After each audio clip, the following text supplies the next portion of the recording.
জয় মা বিপত্তারিণীর জয়, এটা বলেই তোমাদের সাথে ভিডিওটা আমি শেয়ার করছি। তো এটা অনেক দিন আগের ভিডিও, তো এডিট করতে পারছিলাম না বলে ভিডিওটা পড়েই ছিল। তো আজকে হঠাৎ আমার চোখে পড়লো, তো ভিডিওটা তোমাদের সাথে শেয়ার করছি। একটা জায়গায় গেছিলাম, সেটা হচ্ছে কি রাজপুরের চণ্ডীবাড়ি, মা বিপত্তারিণী বাড়ি। তো সকাল সকাল বেরিয়ে গেছিলাম আমি, আমার বৌদি, আমার দাদার মেয়ে। তো আমরা তিনজনে সকাল সকাল টোটো করে বেরিয়ে গেছিলাম। তো তোমরা সবাই যেতে পারো, একবার মাকে দর্শন করে আসতে পারো।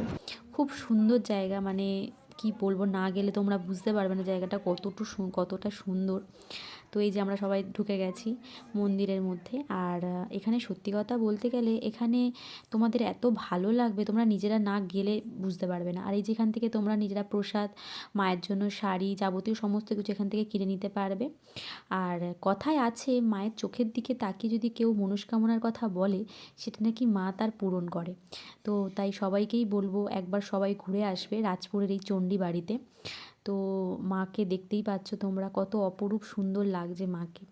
তো সত্যি কথা বলতে আরও অনেক কিছু দেখেছি, যে তোমাদের সাথে একটু একটু করে তুলে ধরছি। আর সত্যি কথা এখানে ক্যামেরা কিন্তু অ্যালাউ ছিল না, আমি অনেক কষ্টে মানে লুকিয়ে কয়েকটা ক্যাপচার করেছিলাম তোমাদেরকে। তো সেগুলো তোমরা দেখো, আমি তোমাদের সামনে তুলে ধরছি একটু একটু করে। আর এত সুন্দর, মনটা তোমাদের মানে ভালো লাগবে, মানে কিনে একটা আলাদাই শান্তি। আর তোমাদের সবাইকে বলবো তোমরা একবার গিয়ে মায়ের কাছ থেকে ঘুরে আসো, মায়ের কাছে নিজেদের মনস্কামনার কথা বলে আসো। আর ভিডিওটা ভালো লাগলে প্লিজ লাইক, শেয়ার, সাবস্ক্রাইব করে দিও।